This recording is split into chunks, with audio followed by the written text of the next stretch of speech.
Hi Becky, nice to meet you. My name's Ashley. I'm here to do an interview with you put on by the Yukon government for the overall wellness campaign, where we're just collecting the voices of Yukoners. Why don't you give me a little backstory of who you are and what you're about?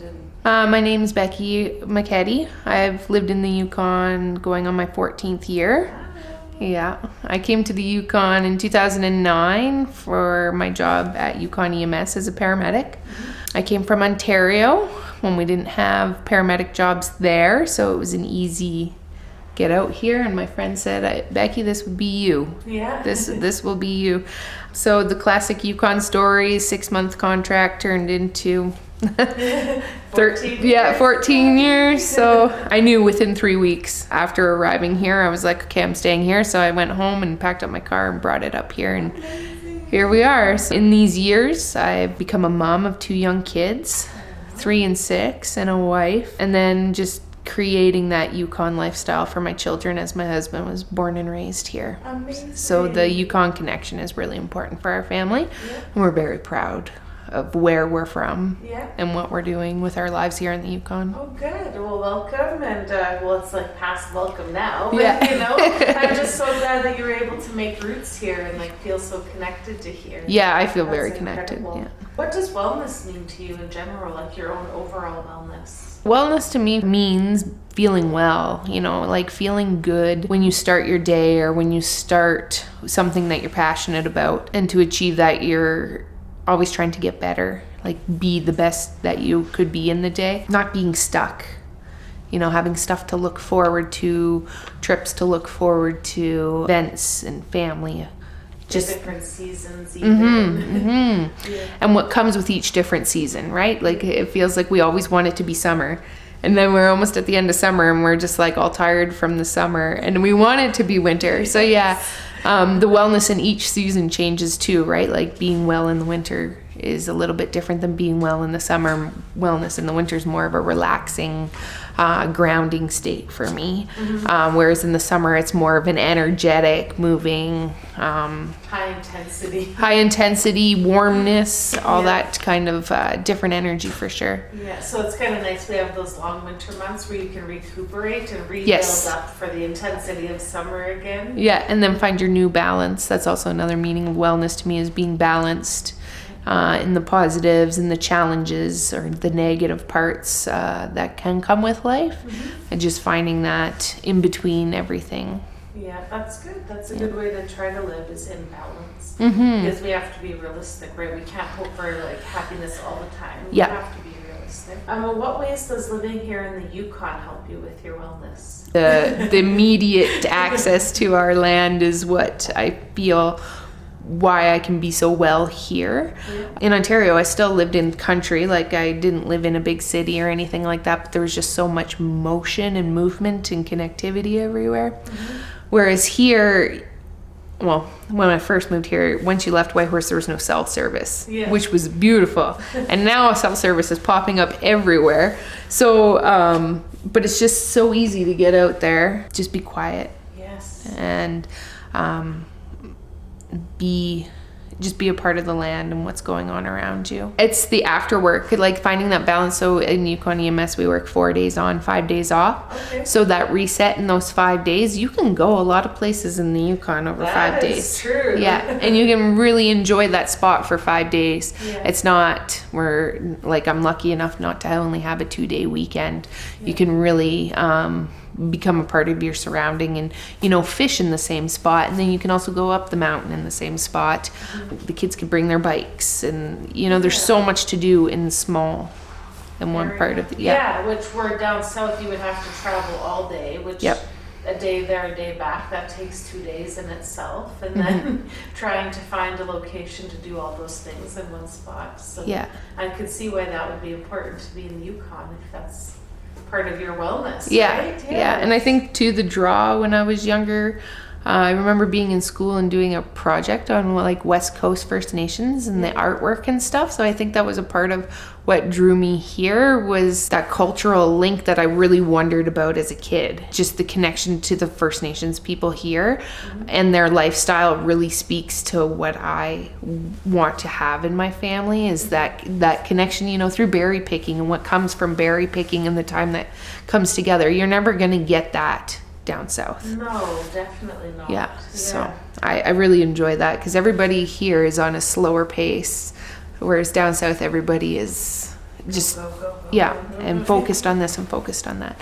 So I really enjoy that about the Yukon. And I think we're really coming into honoring where we are and whose land we're on. So I think I came at the right time. Like, I think we're going in the right direction, and teaching that to my children, to be definitely. respectful. We're at that shift where it's like, now that it's like our generation is coming into these positions where we can start to implement change, and even just the point of view.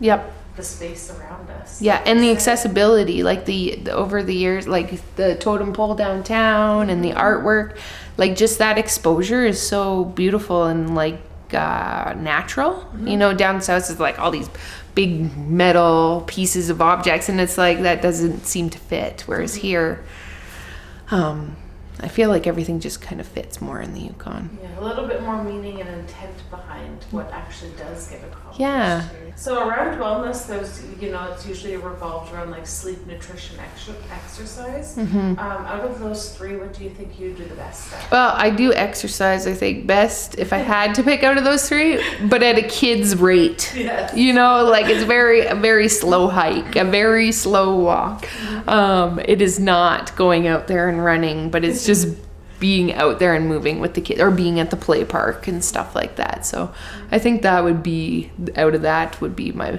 best. Yeah. Yeah. That's good. And especially, like you said, you have little ones, so you have no choice but to chase them. Oh, yeah. So you have to maintain some form of physical health. Yeah. Yeah. And improve it, because they're only getting faster in their biking and their running. So, You're like, I need to step up my game. yeah, exactly. I need to keep up with these guys and build their interests as well, right? When they, like, my daughter tried the pump track out at the research forest. Yep.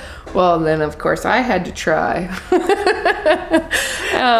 And I never saw myself on a pump track, but there I was with her trying something new and being physical and trying to teach her how important being physical is. So, That's good. and we ski as a family, like cross country ski. So you can still maintain exercise throughout the cold months. yes.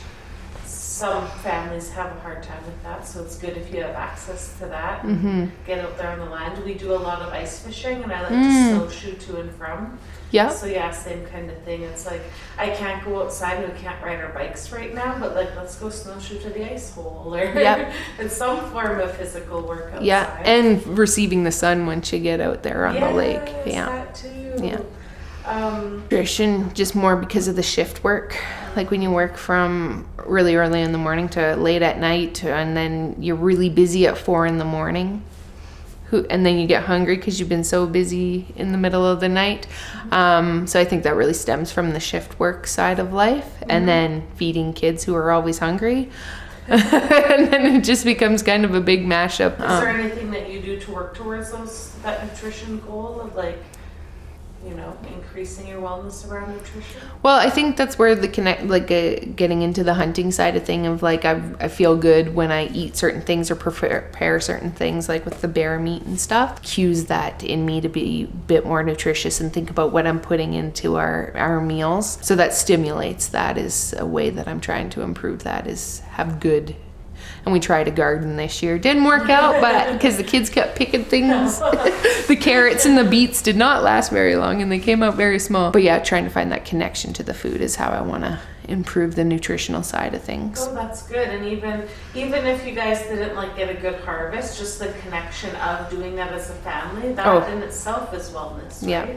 Like spiritual wellness and emotional and mental Yeah. wellness. And I think that gets into the question of what's the most Yukon thing you've done. This spring we went out and we actually rented a cabin on Little Salmon, and we hunted from there, and we were successful in getting a bear. Yeah, so this was our third bear hunt as a family. And my daughter was sitting outside with me at 11 o'clock at night in the rain watching me butcher a bear. Yeah. And then it continues on to, I tan the hide myself, so she watches me, like children watch me do all this work, and that shows that mental health piece of thing, of that interest and that dedication to working on a project or an interest instead of just doing the basics in life, right? Like just developing that interest and putting that time into it and then seeing it on the wall afterwards and being like, I did that. Yeah. Too. So that sense of accomplishment. So I would consider that the most Yukon thing. Yeah. Well, it's just our life. Yeah. That the way we live our life, I think, is the most Yukon. Being on the land of work too, you have brought up a couple of different things. Yeah. But was there anything else you wanted to add to that question? The energy that you get from being out in the bush in the quiet and hearing different sounds that you don't hear when you're in town. Hearing silence is a strange thing. Or a couple weeks ago when we were out hunting, seeing the stars. You know, we don't see the stars for months. And then my daughter and son look up, and we're hours from anything. And the stars were amazing, of course. Yes. And you can't see those kind of stars in the city. I don't think my kids realize how special their lives are because of the way we live our lives. Like, not many kids would see what they see or experience what they experience. And I think that's what the land gives us, is that space to do that. And they remember to look at the small stuff that you wouldn't really see. Yes. Like, how many times have I walked past berries and not even noticed? Yeah. Or how many times have I, like the crocuses, when the crocuses come out. Yeah, they just notice all those small things that are actually really big. Yeah, really big. And it kind of reminds us and regrounds us, right? To Yes. look at the small things. Do you have a favorite way to spend in nature? I know you talked about hunting and berry picking, but is there like, I have to do this is my favorite? That's the hunting and the camping. Hunting, yeah. And I'm not there for the harvest is the bonus, but it's about the family going out and being together and getting the sleeping bags out. And the kids are always excited for all of that. They never regret going camping, and they never ask to come home. And when we're out there, you can just see their lives, their brain kind of switch to a different level as well. They almost get, like, our children now almost get more of a holistic childhood because we are modern somewhat in the Yukon, but we still also have the roots to that whole nature values. So being able to have both and walk in both worlds, where it's like the modern technological world, and then be able to take them away from that and reconnect with nature. For sure. And with the way the world is going, what is our future for the children going to look like? So right now we're teaching them life lessons that could mean a world of difference in 20, 30 years. Like teaching them how to harvest, teaching them how to plant and grow and take care of other things, I think is only going to become more important. Well, I'm glad to hear that you actually do that, and that's something you value and pass along to your children. And I'm sure that when they're adults, they're going to look back and be like, thank you so much, parents. I sure hope so. Because it's also important to my husband, because he spent his childhood up in Inuvik. And learning a lot from an elder up there, and, you know, trapping for skidoo money and all those kind of things. Like, hunting here is different than up north. That's why it's also really important to us, is because it's a really strong connection for my husband with being born and raised and living in a different, even compared to Whitehorse, Inuvik is very different than Whitehorse, but those are the best memories that he has as a kid, being on the land. I actually even saw this invitation as a sign, because I'm trying to improve my mental health right now, because there's been so much going on in my life and at work. So I was like, I don't know if I'm the right one right now, but it takes talking about mental health to be connected to your mental health. If you just ignore it, you're never going to realize what you can do to get better. And to be honest and allow yourself to be vulnerable to mental health. Yeah. And by you being a Yukoner and somebody who's coming forward and using your voice to be like, I am struggling with my mental health, and I am coming to a place where I need help with it, that gives others the strength to be able to say, oh, well, like, you know, if someone who's so powerful and like has this amazing position where she saves people's lives, if she's willing to be vulnerable, then I can be vulnerable too. Well, so that's really powerful. Thank you. It is, because in my career, I've had PTSD, so post-traumatic stress disorder from workplace exposure. So I have seen myself at the worst because of my career. That not only affects my work life, but it affects my home life and my children. And ever since that, and ever since my recovery, I never stopped, you know, making it a real subject to new employees that I come across. I don't hide it. I say, you know what, I've been there. This is what I was experiencing, and this is what I did, and this is what we can do now. Because the culture in EMS has shifted since I became a paramedic. What is a long time ago now, and they don't teach you that in school. They don't teach you how to take care of yourself. And if you have nothing in your tank to give to a patient, you can't even take care of yourself, so how can you take care of somebody else? So mental health has actually been a really big, it's never hidden. When I'm not well, I let my people around me know that I'm not well, because I need them. And that's why I'm talking to somebody, is because I need them. I need their ears. I need their suggestions. And to share that load, right? So it's just not so heavy for you. Yeah.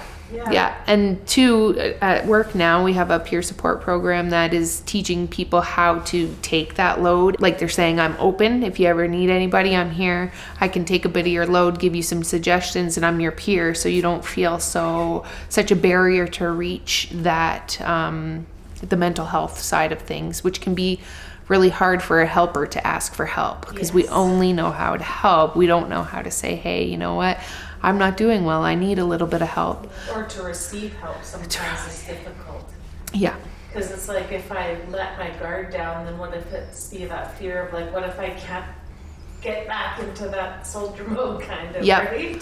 What happens if I go too far? What happens if one thing starts bothering me and then I realize everything is bothering me? What happens if I can't go to work because I tell somebody I'm not doing well? What happens if I snap on a patient or a partner because I'm not doing well? There's a lot of what ifs to mental health when you're not supported. But like you said, if you have that person to unload on and they can help take care of those what ifs and give you reassurance, and give you resources. So I find that's been a big change at where I work. Having that peer support program, and then it's actually become now an app. So, you know, sometimes that just scrolling on your phone can be a good thing for some people's mental health. So you actually have something to just pull up on your phone, and you can be looking through articles. They provide us with articles. So, and then if you're like, you know what, maybe I do need help, all it is a literal click on your phone. And then it takes you directly, right? And then it actually texts people in your peer support group, and they can check in with you, and they will check in with you, and then give you the pathway from there. I love hearing that. That's amazing. What a good opportunity. Because, you guys need support. You need to support each other. And instead of it being such like an institutionalized position, you're getting a sense of community at your work. Exactly. And we, because of our jobs, we see us at our best and our worst. And when we're not doing a call, we're socializing. So we know about these people's families. They're not just somebody else, you know, like your partner is you work with for 12 hours a day, 150 hours a month, like they know you. And so when we give everybody the tools to support each other, then everybody feels a little bit stronger. Or to say, you know what, I know you. I'm going to call you out. You're not doing good. Another blessing of being in the Yukon is that we're small enough that we can build those meaningful, where I'm sure being in EMS in a city with shift changes and employment changes and probably getting moved around to different, zones within the city, you can't build those meaningful connections, right? So that's so good that you're here in a place where you can build those important connections. And the government is willing to give us that time and money to build those connections. And we do social visit, like outings. So like this weekend we did rock climbing. And my daughter was able to come, and she was able to like see that a workplace isn't just a place to do work. It is a place to build connections and be supported. And that's how we're going to get stronger, because we're learning how to support each other in other ways. Like we had never been rock climbing before, but I can take direction from this girl, and you have to learn to trust people that you don't know, but she knows what she's talking about. So let's listen to her and try something new. And that's a part of, again, the program is just building that internal support without even knowing that you're building it. Yes. So the support network is So important. so important. And like you said, you work 150 hours a month on your job. That's 150 hours you're spending with these people. Yeah. So you want to be able to have a good connection with them and have that support system in place with each other. We know everyday choices can help keep us well. What's a choice that you make every day consciously to be well? Set boundaries. Oh, good one. So when I leave work, I leave work. Like I don't bring work home. I leave it when I take my uniform off, take my boots off. I think that is what, and I don't work overtime. So yeah, setting boundaries at work and in my personal life where I'm just like, okay, I don't do this on certain days because I know I'm going to be tired. In conversations where something I'm just not comfortable with, I like to set those boundaries and be clear with them. And as to why they're important to me, like why I'm making this boundary, that's an important step, I think, because if you don't stop certain things like work coming home with you, then you're never leaving anything behind to give yourself that space to recover and get that perspective on a situation or other parts of your life. Why is it important to you to protect your health and the health of others around you? Well, like I've said, I can't give if I don't have anything to give. So that's at home and at work. If I can't give happiness and consistency to my kids, then that affects their mental health, which then can affect them for their whole lives. I'm going to try to be the best me I can be so that it reflects on the people around me, right? And that has to do with being honest about wellness. The highs and lows. And teaching those skills to the kids of like setting the boundary, like, no, I don't want you in my space. I am not doing well today. Can you please, or no, I don't want you playing with my toy because I have an idea that I'm working on right now. And this is important to me right now. And validating their emotions and their space as a human too. And saying, today I am like putting words to the emotions, especially for the kids. Today I'm frustrated, or you're making me frustrated because you're not listening and I'm trying to cook dinner and you're right in the kitchen, whereas if we're only teaching them happy and sad, then we're not teaching them the whole realm of emotions, because it's one thing to, just because you're frustrated doesn't mean you have to be mad. Exactly. And it's okay to be frustrated with somebody, but this is what you do when you're frustrated.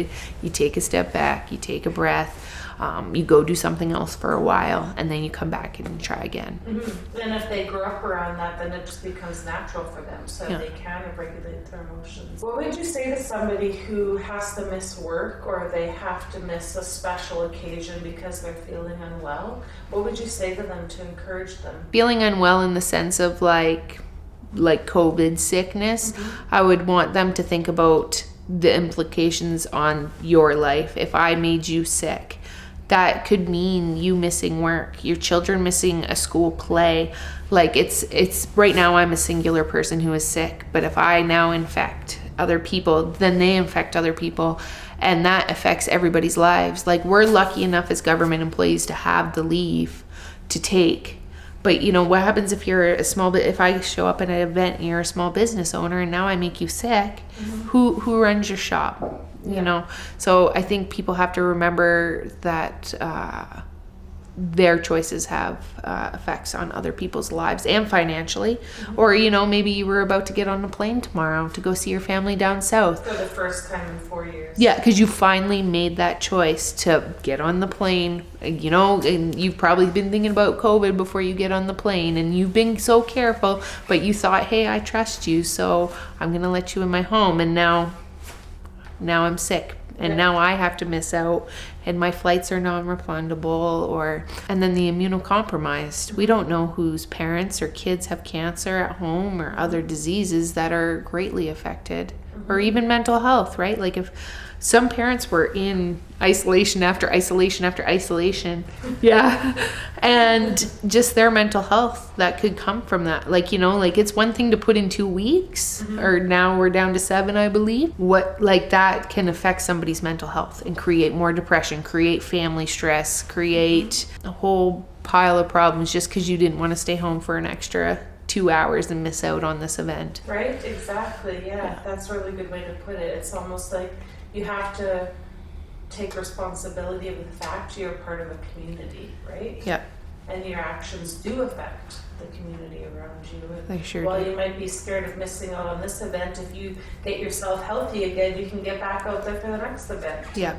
We can continue and like look at that concert we had the other day. Oh, that was beautiful. Right? Oh, Like so from energizing. Where we were last summer. So beautiful. I like teared up and got emotional. I didn't get to go, but I saw the videos on Facebook and I was just like so happy for our community Yes. that we got to have that again.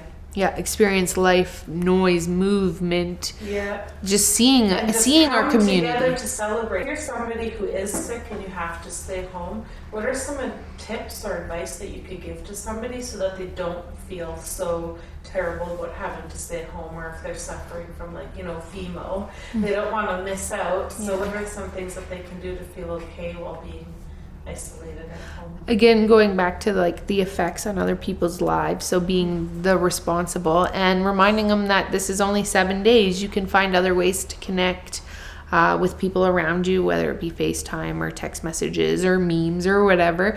You can still find that connection elsewhere, or just go and connect with your family for those 7 days and be together and take care of your wellness in that time. Like maybe that's the only time you've actually been able to slow down. Yeah, maybe it's, It's a just forced- nature's way of saying you Yep. need to take a break. Like, Yep. go relax at home or pick up Yep. a new hobby. Maybe it's the time to pick up a new hobby. Yep. Or get to that thing around the house that you've been wanting to get to, but the other priorities keep taking over. Isolation in the blimp, or being sick and putting yourself out of something, it's just a small blip in our world. Like when you look at your whole life, it's even COVID by the end of our lives is just going to be a very, very small drop in our lifetime.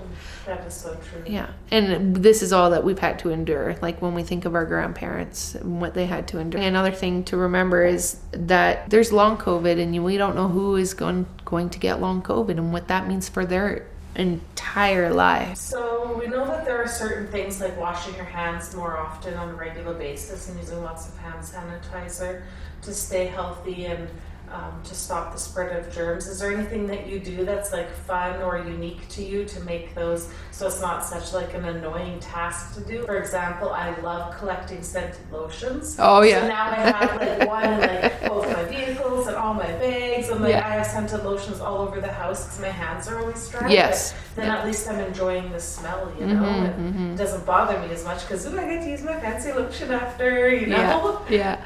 I think being a healthcare worker, I don't notice really the huge difference because I always subconsciously wash my hands between patients.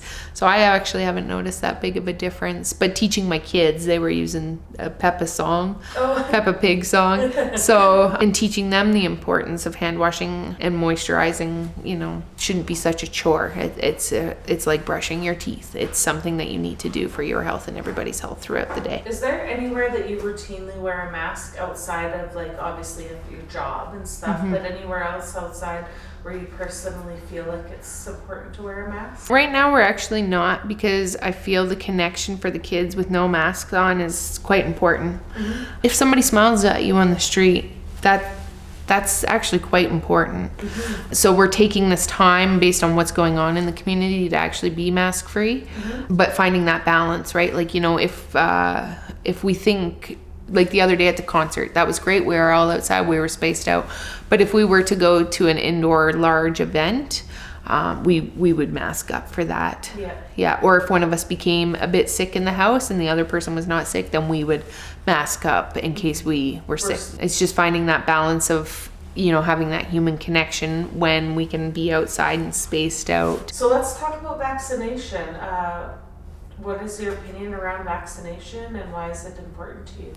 Well, I understand the science behind vaccinations, and obviously they are beneficial to providing immunity to specific diseases. And we've all been vaccinated since birth. Like, this has been a long-term, this wasn't a short-term response. So there's a lot of science behind it. So that's where I believe that vaccines are good for us, because there's a lot like chickenpox and Polio. Yeah. Like, look at all those long-term life problems that can arise from those, and then the healthcare costs and the social effects. So I think they're very important. It's also important to understand what you're doing and why you're doing it and when to do it, and follow the directions of your healthcare professional, because not everybody can do it, and there's reasons why people can't and why they can, or why they're comfortable with it, why they're not. But I think what we have to do as humans is not judge each other. So it's just trusting that your community members are doing the best that they can and making the best choices to keep the community safe. Yeah, and that's the thing, trusting each other and supporting each other. What would you say to encourage others to keep their vaccinations up to date? Understanding what's important to you, considering past reactions, positive or negative. What kind of lifestyle do you live? Do you live a high risk lifestyle? What's your medical conditions? Like, it's not just a do I want it, yes or no. It can be a very personal decision and based on multiple factors. I can wear a mask, I can wash my hands, I can stay socially distanced, and I can isolate when I'm sick. Yep. And that is proven science. I think we're, instead of going from the surviving state, we're now starting to hit the thriving. We're starting to find that new balance. How do you prefer to stay digitally connected to friends and family, especially if you're isolated at home? Do you like video chat? Do you have group chats on your video, like with family and friends outside of your like work peer support groups? Yeah, I like FaceTime. Yeah. That's the way we do it, and I've lived up here for so long, and I don't go home often, so that's how my parents have stayed connected with the kids, is through FaceTime, because you can only see that growth through a video. Yeah. So. And pictures. Nice that they have FaceTime has like the funny filters, so at least we haven't gotten into those yet. grandparents and kids can laugh together. Yeah. And share that energy and just be silly together, even though they're miles apart. Yeah. And, I love my kids. Same thing when they talk to their aunts and uncles and stuff on video chat, and I just hear them like giggling away, and they sat there for an hour with their cousins, just making like ridiculous faces with these filters. But they still got to have that like silly family cousin energy without, they're 1,800 kilometers away. Yep. And that laughter is medicine. So it is, especially kids laughter. Oh, once they see, That belly laughing, and they're just ridiculous. We've been watching the Minions this week, so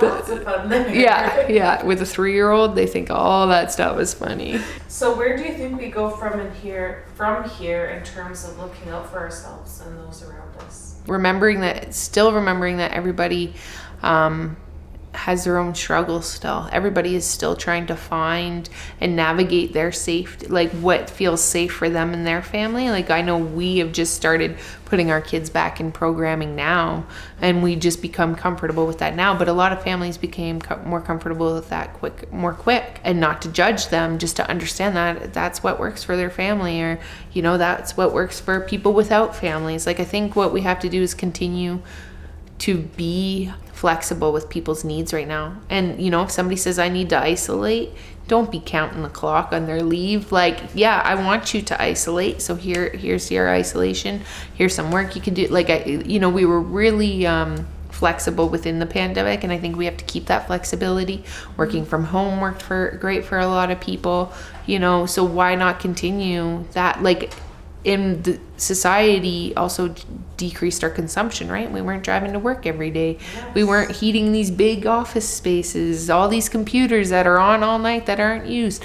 So we've adjusted. We've found ways to cut our footprint. So in production of factories, why don't we just start again and not go back to the normal? Like, why does everything have to be 9 to 5, Monday to Friday? It wasn't working the way it was before the pandemic even, right? Yeah. Like, everyone always seemed to be working at max capacity. Somebody might be more productive because they can work from home. Yep. It would be nice to be able to carry some of these values forward. Well, I'm really thankful that you got to come Me too. Put your voice to this matter and talk about a lot of important things and reiterate that sense of how important culture, our community is, and being on the land, and the culture of the Yukon, and protecting each other, and how all of that's related to overall wellness, right? And coming together. And I think if we stop trying to put all of us in the same box, and we just keep keep our boxes separate and honor each other's space, I think we're going to go to a better place. But if we just try to go back to where we were, I think we're not going to do well. Like, we have the attention of mental health now.